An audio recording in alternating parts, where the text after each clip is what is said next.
tardes con todas y con todos. Vamos a presentar la postura de la institución. Al momento de conversar voy a hacer estos puntos, voy a hacer una presentación institucional y los principios que nos guían en nuestro quehacer. Cómo en este tema, por ejemplo, está la injerencia de la Iglesia Católica en el campo de la sexualidad, cómo en este campo existen los discursos religiosos. El Perú, como Estado laico, la laicidad, los derechos humanos y las políticas públicas, ya Carlos nos hacía referencia a una de estas cosas, los derechos sexuales, los derechos reproductivos, derechos constitucionales, el enfoque de género y la currícula escolar, qué piensa la gente de a pie en algunas investigaciones que se han realizado desde la institución y algunas reflexiones finales. Un poco para presentarles la misión de la institución de Católicas por el Derecho a Decidir. Es una institución que forma parte de una red de América Latina y ahora el Caribe, porque estamos también en algunos países de Centroamérica. Estamos como vida pública ya 8 años. Nuestra misión es promover desde una perspectiva teológica feminista el reconocimiento de las mujeres como ciudadanas con libertad de decidir sobre sus vidas, sus cuerpos y su sexualidad.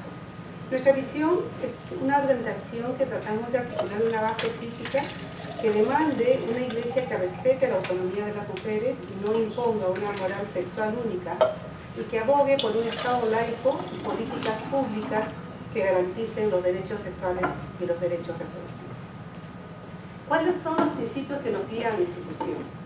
Luchamos por un cambio en los patrones culturales que limitan nuestras sociedades la autonomía y la dignidad de las personas a decidir sobre su cuerpo y la vivencia placentera de su sexualidad sin ninguna distinción de clase, raza, etnia, credo, edad, orientación sexual e identidad de género.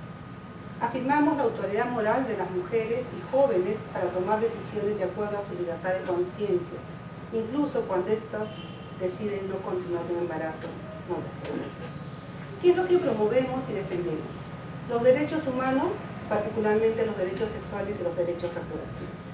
La equidad de las relaciones de género, la ciudadanía de las mujeres y jóvenes, la defensa de los derechos humanos en la sociedad como en las iglesias.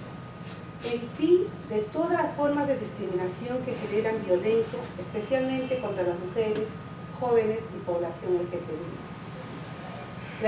También promovemos la erradicación de los crímenes por misoginia, homofobia y demás expresiones de odio por razones de orientación sexual e identidad de género. Defendemos el acceso de las mujeres promovemos el acceso de las mujeres a la justicia, especialmente en los casos de violencia sexual y feminicidios, y la denuncia de la impunidad asociada a estos crímenes. Promovemos la laicidad de los estados como garantía imprescindible para el ejercicio de las libertades ciudadanas y los derechos humanos en el marco de la democracia. Y finalmente, el respeto y la defensa de la diversidad, la diferencia y la pluralidad como necesarias para la despenalización de la libertad, la justicia y la democracia. ¿Qué discursos colocamos públicamente? Somos feministas y somos católicas. Revelamos críticamente el sistema opresor y patriarcal de la jerarquía católica, cuyas doctrinas fóbicas sobre la sexualidad atentan contra los derechos fundamentales, con especial énfasis a las mujeres, sus cuerpos y su sexualidad. Partimos del principio de la libertad de conciencia para deliberar y decidir con autonomía. Abogamos por el pluralismo sexual como recurso que quiebra la dominación hegemónica de la Iglesia sobre el cuerpo y la sexualidad. Colocamos un discurso liberador que rompe el hegemónico, problematizando la relación entre la fe y la razón.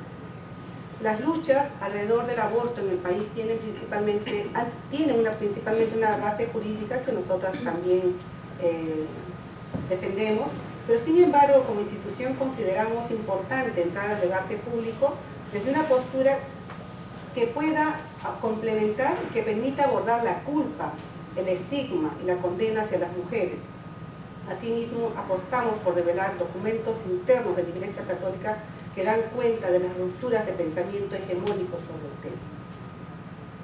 ¿Por qué la injerencia de las iglesias en el campo de la sexualidad?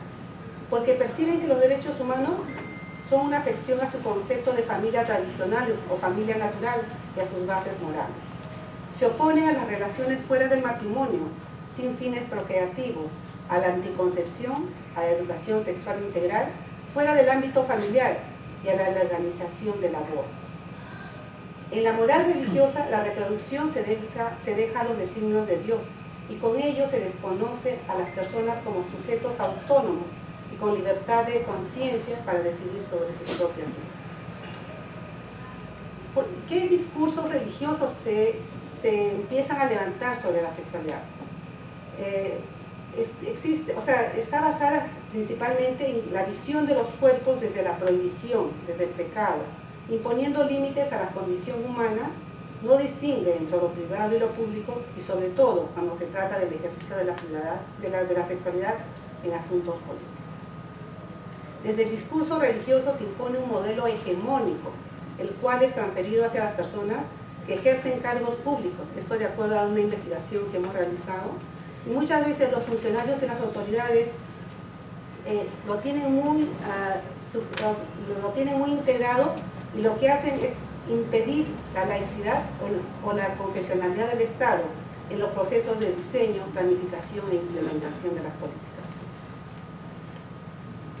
¿Realmente el Perú es un Estado laico?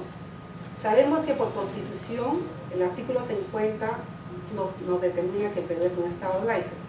El artículo 2 de la Constitución nos determina la libertad religiosa. Además de eso, se trata de adoptar una posición independiente de la doctrina moral y religiosa, fundamentando las normas y las políticas en enfoque de derecho. Pero sin embargo, a pesar de que está determinado por Constitución, realmente estamos en el ejercicio muy lejos de ello. Laicidad, derechos humanos y políticas públicas. La laicidad lo tomamos como un elemento indispensable de los derechos humanos al ser entendida como una herramienta política de convivencia que desplaza el discurso religioso del quehacer gubernamental. Por lo que la laicidad defiende una separación formal entre la Iglesia y el Estado. Sin embargo, existe una tendencia a considerar que es muy difícil dejar de lado las ideas religiosas porque se consideran positivas o necesarias dentro de la sociedad peruana. Por eso lo que tratan de determinar el valor del accionar de la Iglesia. La cultura, y en relación a la cultura laica, favorece el fortalecimiento de la libertad de conciencia y la autonomía personal como base de la dignidad humana. Asimismo, permite una relación armoniosa con las diversas comunidades espirituales de una sociedad. Su interés no es reducir los contenidos de ninguna tradición religiosa o de pensamiento, sino encontrar mecanismos que aseguren que estos no se conviertan en imposiciones políticas. Los derechos humanos, los derechos sexuales y reproductivos son derechos constitucionales implícitos.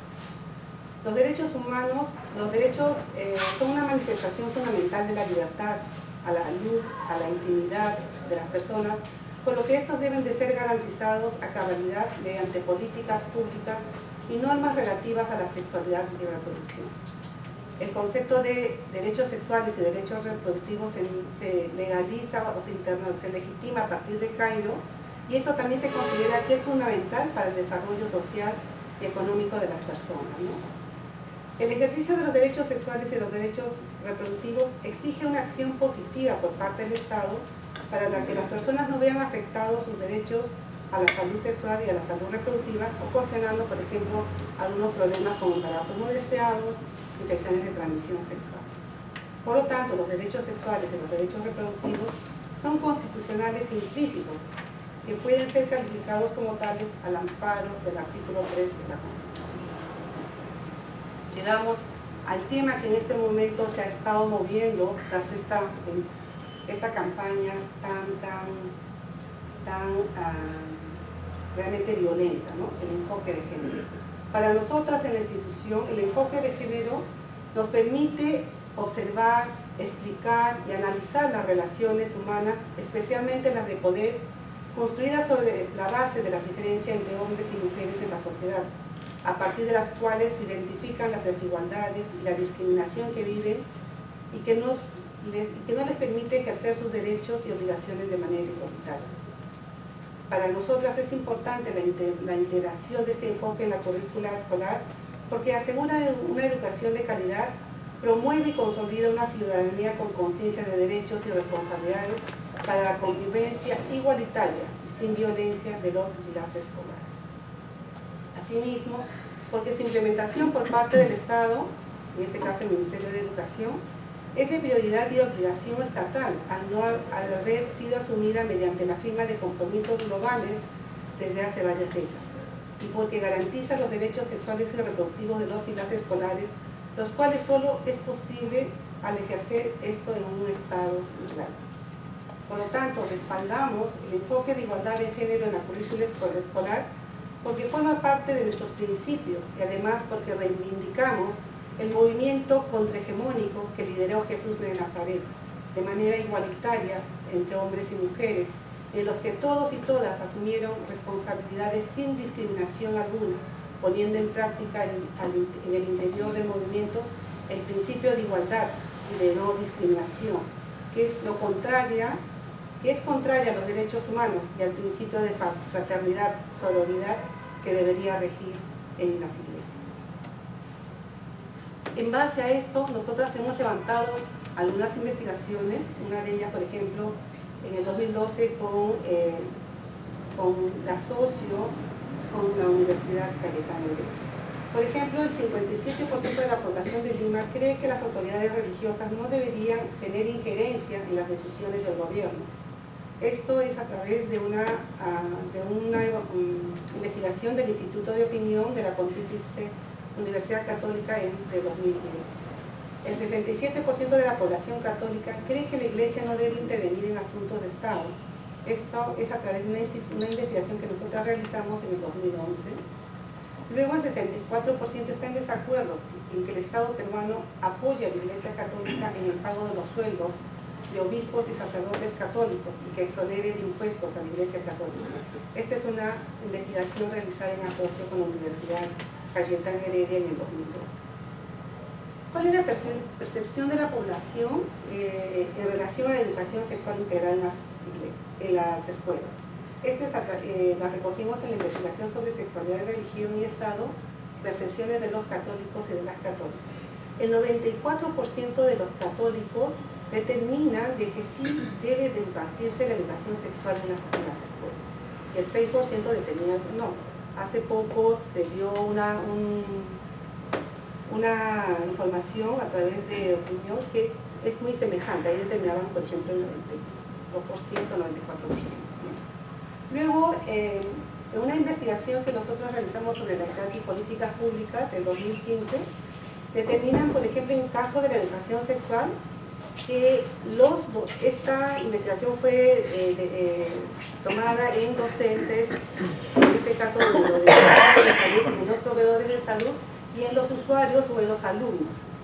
Por ejemplo, los docentes determinaban el reconocimiento del acceso de la información a los y las adolescentes, pero sin embargo debía esta ser limitada y relacionada con la prevención al embarazo, al VIH y a las infecciones de transmisión sexual, lo cual esto dificulta el diseño estratégico y pedagógico y de gestión de los estándares de calidad que debe de tener la educación.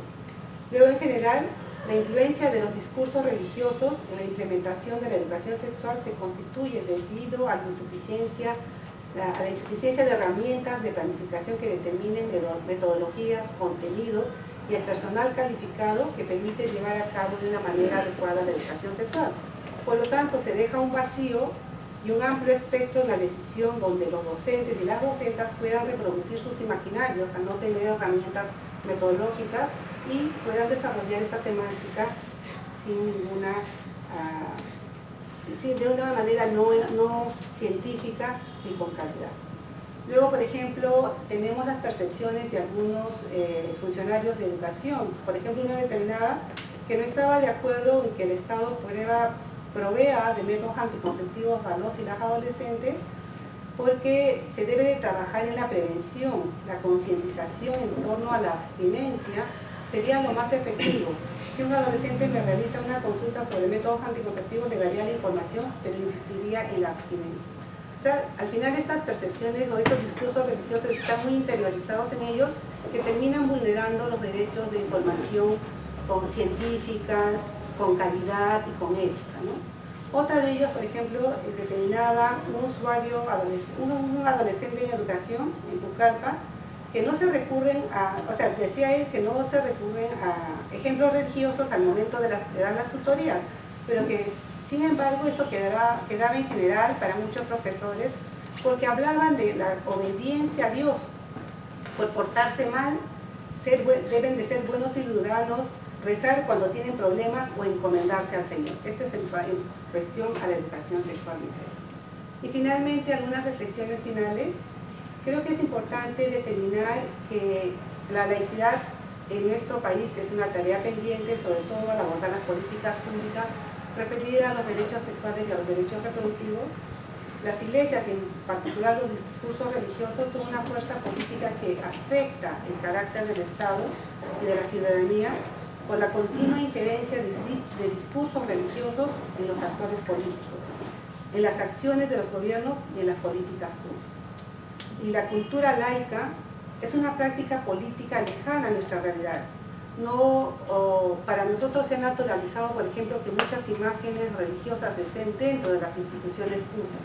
Y para nosotros es normal y nadie puede determinar que eso no debe estar ahí, por lo tanto nuestra cultura en cuestiones de laicidad es muy incipiente. Ya que la mayoría de los ciudadanos, los funcionarios y los usuarios consideran que los modelos morales de origen religioso deben servir para ejercer la política principalmente en el ámbito de la sexualidad, como se ha venido escuchando todo en esta campaña, ¿no? Existe una mayoría que refuerza la idea que la religión sirve de guardiana de la moral pública y de las virtudes cívicas. Finalmente, para poder terminar la reflexión, es vital reconocer que más allá de los debates que se centran en la trascendencia de la laicidad, solo en la separación de la Iglesia y el Estado se debe desarrollar una transformación cultural que establezca el respeto de los derechos humanos. En el marco de un Estado laico, se deben de reconocer los derechos sexuales y reproductivos de todas y de todas las personas, y estos deben de ser garantizados y respetados. Y porque al momento de que se determinen políticas públicas, el Estado tiene que gobernar para todos y para todas por igual, para los que profesan alguna religión y para los que no profesan. Y finalmente, creo que es importante recordar que las iglesias son espacios para vivir nuestra fe y los estados para garantizar los derechos. Gracias.